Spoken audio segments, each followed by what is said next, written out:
ฟังวิทยุ VOA ภาคภาษาลาวกระจายเสียงทุกๆวันจากนครหลวงวอชิงตัน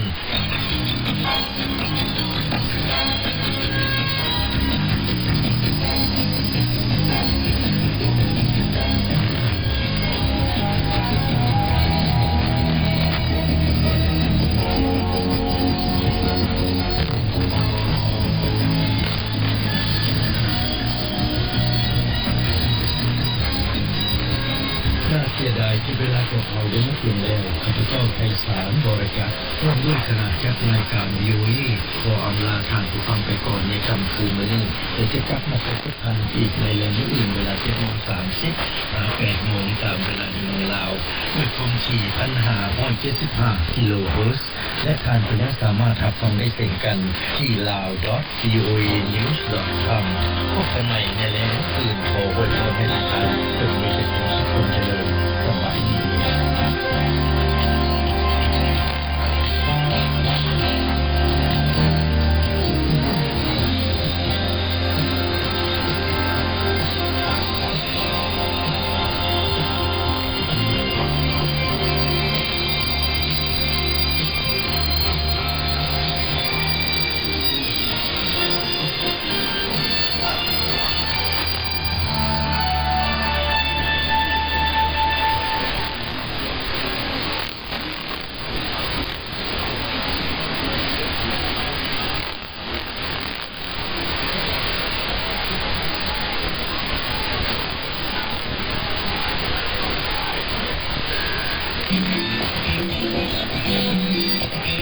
Welcome to Learning English, a daily 30-minute program from the Voice of America.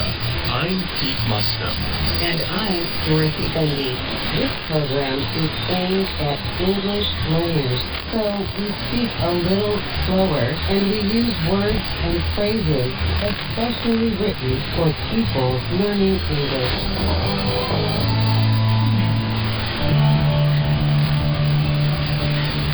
Today on the program, you will hear stories from Anna Mateo, Brian Lynn, and Kelly G. Kelly. But first, this report from Alice Bryant. As coronavirus infection rates rise sharply in the U.S., the White House is pressuring schools across the country to reopen for the autumn term. At a recent White House talk on school plans for the fall, President Donald Trump argued that some officials are keeping schools closed for political reasons, not because of health concerns. And Education Secretary Betsy DeVos told governors during a recent conference call that she opposes plans by some school districts to limit in-person classes to only a few days per week. Such pressure from the federal government adds to an already complex situation as schools across America make difficult decisions about how to restart classes. The new normal will include school buses taking fewer children, online learning, outdoor classrooms, and quarantine rules for infected children. Plans for the coming school year are taking shape each day. They are different from district to district and from state to state. Debates about such plans have been highly emotional, with anger growing among parents and administrators. They have been made more troubling by record numbers of COVID-19 cases reported each day. In Florida, some school districts want students back in the classroom in early August. But cases there have been rising. On average, Florida has been reporting more than 7,000 new cases a day. That is more than 7 times what the state was reporting 1 month ago. The state of New Mexico has been able to avoid major outbreaks. The state is planning a model that includes online and in-person learning. Parents in New York State have demanded that schools reopen in the fall. In Maine, outdoor learning is planned. Districts nationally are putting together rules for wearing face masks. Some districts want all students to wear them. Others plan to limit the requirement to older children. Each of these decisions tries to balance health concerns with regaining as much normalcy as possible. Parents are tired and desperate for help after months of balancing full-time work and full-time homeschooling. Children, separated from their friends, have a strong desire to socialize.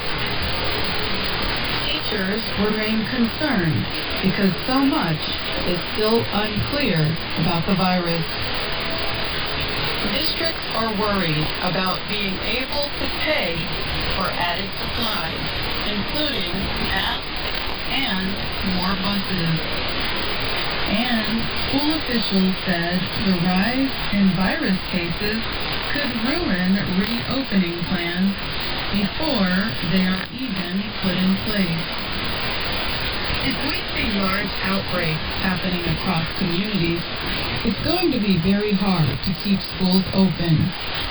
Dr. Ashish Jha told Fox News Sunday, a television program.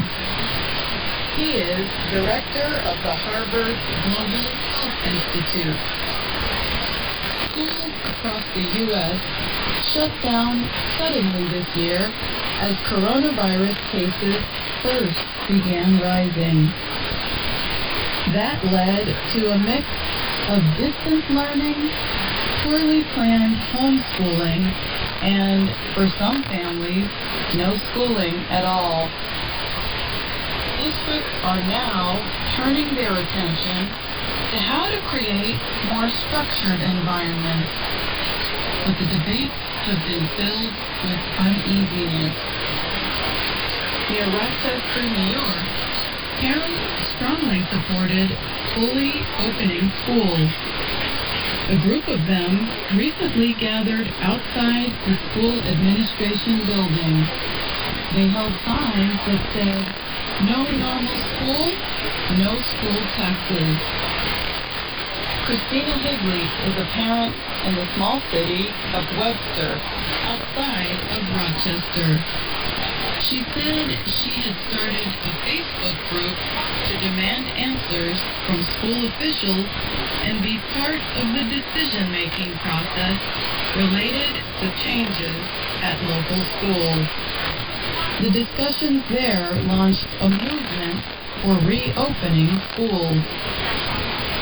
There's a lot of parents that are saying, "Open our schools. Let us have the decision if we feel comfortable sending the children into them," Higley said. The decisions are even more complex in districts where case counts are rising. In Manatee County, Florida, the working plan is for all younger students to return to school full-time on August 10th. Older students would depend on online learning while they are brought back into school buildings slowly over time. But that proposal is not finalized because of a sharp rise in infections. The area reported its highest number of new cases in a single day in late June. If a student is confirmed to have the virus during the new school year, classrooms or whole buildings would need to be carefully cleaned, said Mike Barber, a district representative. Students and workers with confirmed infections would not be able to return until they had tested negative 2 times. Medical experts have expressed concern concerns for children's development and mental health. The American Academy of Pediatrics is a professional organization of children's doctors. The group that it strongly supports the goal of students being physically present at school. In Cape Elizabeth, Maine, Shale Norris said she is especially concerned about children who could face abuse at home and parents who risk losing their jobs to care for their children. Norris has 2 children who will attend high school in the fall and runs a nonprofit organization that fights sexual violence. Maine has not had a major coronavirus outbreak. It is now reporting only a small number of new cases each day. Still, the state's largest school district of Portland has left all choices on the table. A full reopening, a partial reopening, or fully online learning. I'm Alice Bryant. And now, words in our story from VOA Learning English.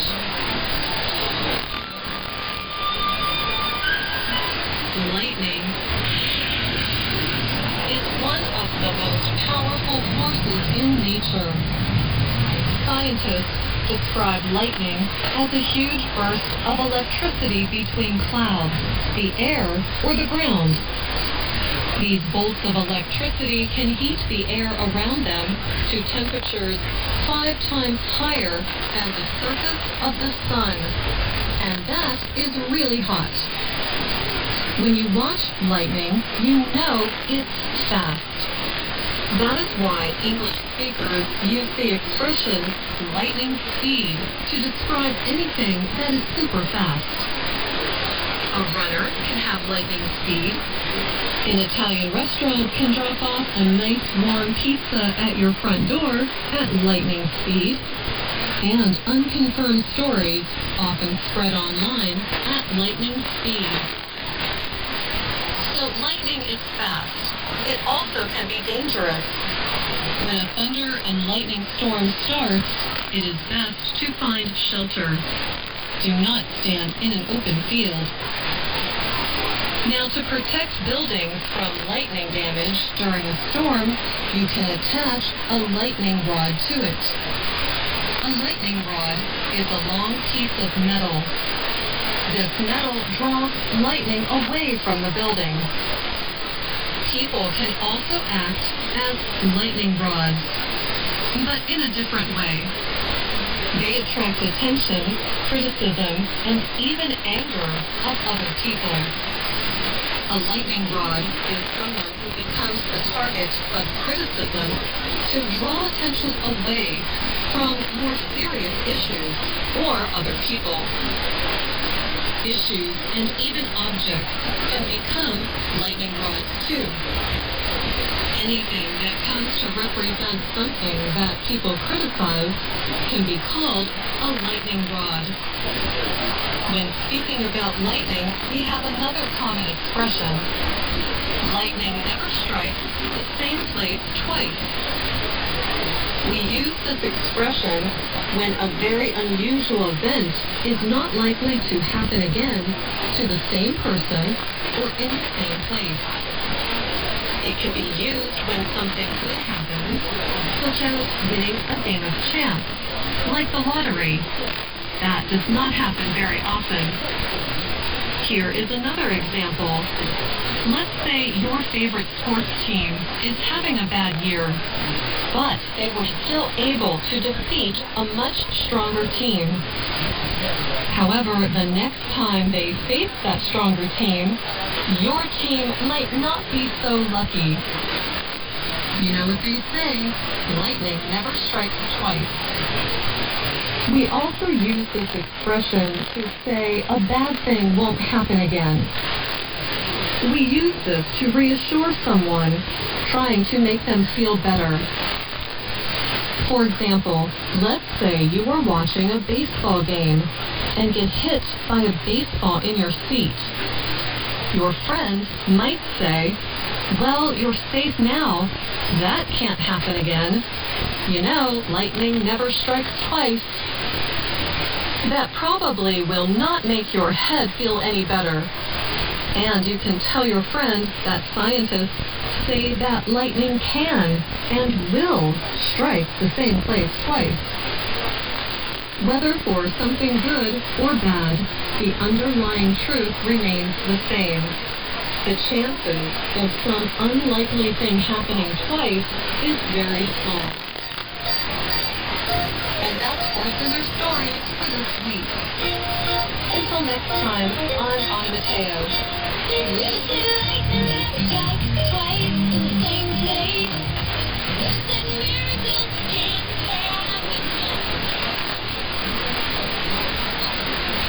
The coronavirus health crisis has led to delays for thousands of people wanting to become citizens of the United States. The federal agency that processes citizenship requests, U.S. Citizenship and Immigration Services, USCIS, suspended its in-person services in March. At that time, the agency said there were about 110,000 people waiting to complete the final steps to citizenship. The process of becoming a U.S. citizen is known as naturalization. The final step in this process is to take an oath of loyalty to the country at an official ceremony. Some individuals have been able to complete the process by taking part in an unusual drive-up ceremony. The drive-up events are designed with physical distancing in mind to protect people from the coronavirus. Those taking part are required to wear face coverings. People remain in their vehicles while taking the citizenship oath. A government official stands a safe distance away to complete the swearing-in process. One such ceremony took place recently in a parking garage near a federal office building in Detroit, Michigan.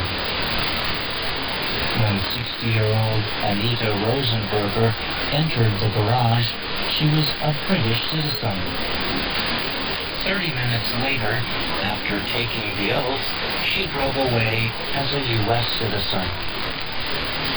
It was a nice experience in spite of the fact that I was in the car by myself with a mask on, Rosenberger said. And I will say that I will remember this. Similar drive-up ceremonies are being held across the country, but possibly not for much longer. USCIS says a budget crisis could force the agency to temporarily release nearly 3/4 of its workforce.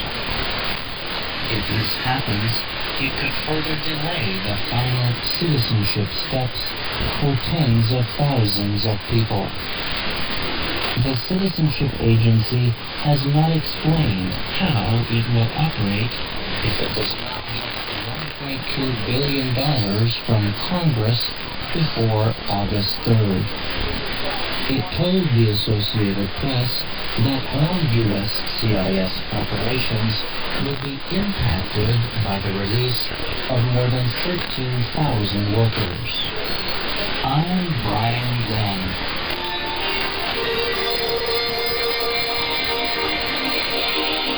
VOA Learning English presents America's Presidents. Today we are talking about Ulysses S. Grant. He took office in 1869, but his presidency is not what made him famous. Grant is best remembered for being the commander of Union forces at the end of the Civil War. He led the United States to victory over the Confederate States of America. Many Americans also remember Grant because of the unusual story about his middle initial. When the future 18th president was born, his parents named him Hiram Ulysses Grant, but the boy was known as Ulysses. When Grant was a young man, a member of Congress appointed him to a top college, the U.S. Military Academy at West Point, New York. The congressman did not know Grant personally. He thought Grant used his mother's family name, Simpson, as his middle name. So the congressman called him Ulysses S. Grant. The middle initial S became official. Years later, Grant joked that it did not mean anything. During the Civil War, however, Grant's middle name did come to have a popular meaning.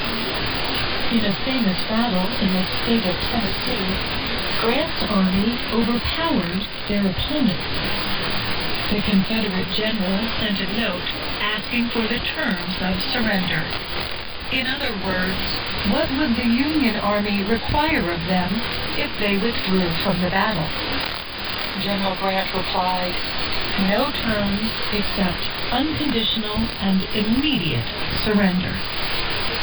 The answer did not please the Confederate general, but he agreed. In the North, people celebrated the victory. They began saying Grant's first two initials stood for unconditional surrender.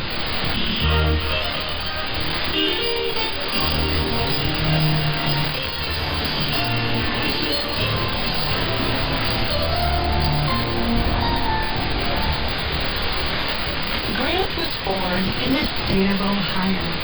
He was the oldest of 6 children. Grant's father worked as a tanner, a person who makes leather from animal feed. As a boy, Grant helped his father, but he did not like the work. He said he would not do it when he was an adult. So, when Grant was a young man, his father asked West Point officials to admit his son as a student. The Grants had little money to pay for the boy's college education, but they knew he was intelligent and skilled, and West Point was free. In exchange for their education, West Point graduates served in the military. Grant probably did not seem like a soldier. He was quiet and sensitive. He hated seeing men die in battle, and he questioned the value of war. But he turned out to be an excellent military leader. After he graduated from West Point, he fought in the Mexican War and earned medals for bravery. He was given more power and added responsibilities. However, Grant was lonely. Early in his career, he married Julia Dent, the sister of a college friend. He was devoted to Julia and their 4 children. But his family could not come with Grant on all his deployments for the military. They were separated for years at a time. Without his family nearby, Grant began having problems with money. Some people said he also drank too much alcohol. One day, Grant resigned from the Army. He returned home to his family. At first, he tried to farm, but he could not make enough money. Then he tried other jobs. Finally, he asked his father for help. His father gave him a job, but it was the one the young Grant swore he never wanted: working in a leather shop.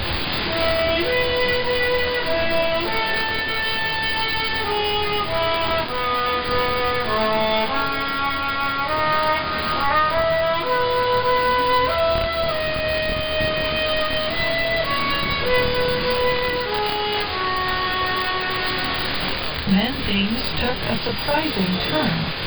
The Civil War began. The Union needed experienced military leaders. Grant accepted a position leading a difficult group of troops. He was able to train them and earn their respect. Quickly, Grant's public image as a military leader grew. He won major victories for the Union in battles at Fort Donelson, Tennessee, and Vicksburg, Mississippi. The president at the time, Abraham Lincoln, liked the way Grant planned the battles. He also liked that Grant did everything he could to win. Grant permitted so many of his soldiers to die that his critics gave him a nickname, the Butcher. Grant's methods were harsh, but effective. The Civil War effectively ended when the famous Confederate general, Robert E. Lee, surrendered to Grant at Appomattox Courthouse, Virginia. The following year, Grant was named General of the U.S. Army. The only other person to hold that position was the military leader during the Revolutionary War, George Washington.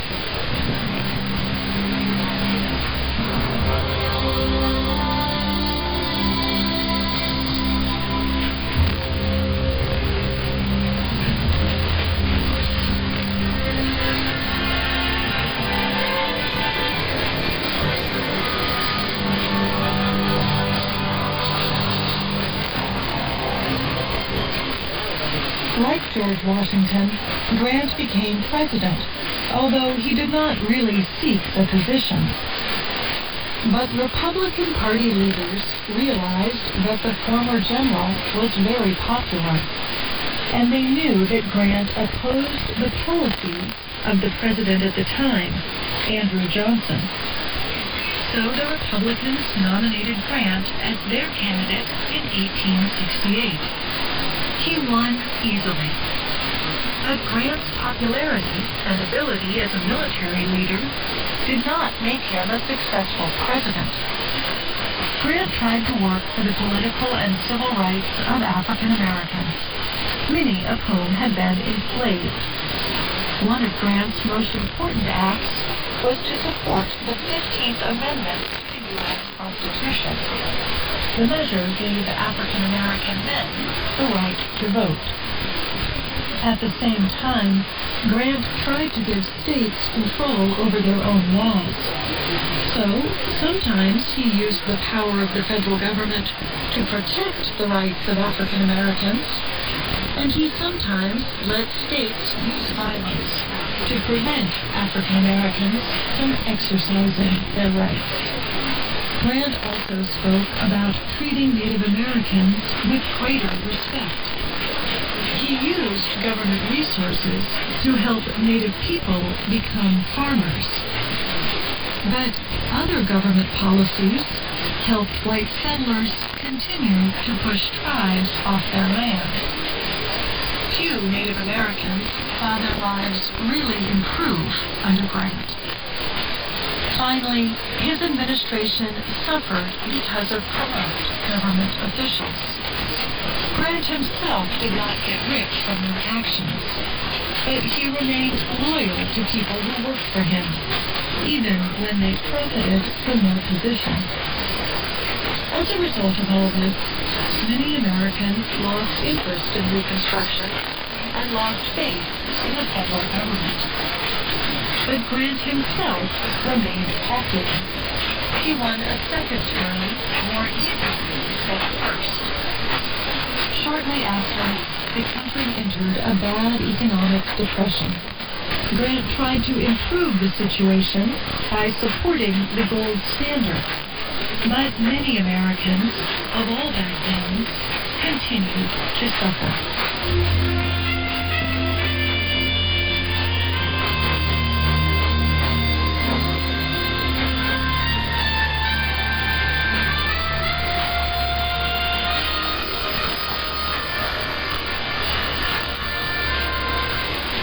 Because of the problems in his government, Grant is not remembered as one of the country's best presidents. But he is remembered as a war hero and as a kind-hearted man with an interesting life. In his last months, Grant worked nearly non-stop on writing his memoirs. Final images show him covered in a blanket and with a pen in his hand, diligently working. Grant died in 1885, a few days after the book was finished. It was a major success. It earned enough money to provide for his family for the rest of their lives. People across the country mourn the loss of Grant. More than 1.5 million watched his funeral parade in New York City. He is buried there, along with his beloved wife, in a well-known monument, popularly called Grant's Tomb.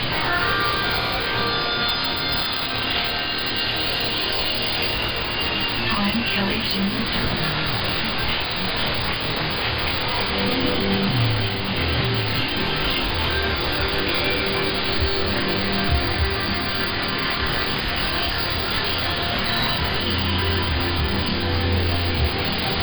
That's our program for today. Listen again tomorrow to learn English through stories from around the world. I'm Pete Musto. And I'm Dorothy Gundy.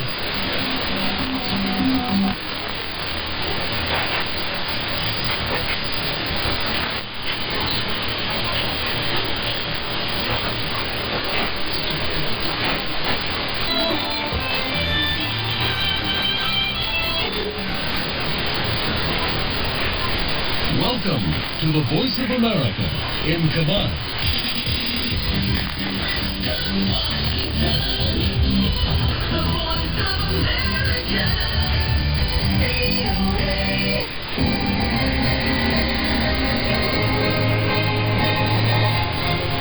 Đây ប្រិយមិត្តអ្នកស្ដាប់ជាទីមេត្រីនៅក្នុងកម្មវិធីផ្សាយរបស់ VOA នៅរាត្រីថ្ងៃអាទិត្យទី12ខែកក្កដាឆ្នាំ2020នេះខ្ញុំសូមជម្រាបលោកខាការីនៅក្នុងផ្សាយជាខណ្ឌភាសាសូមស្វាគមន៍ប្រិយមិត្តពីរដ្ឋធានី Washington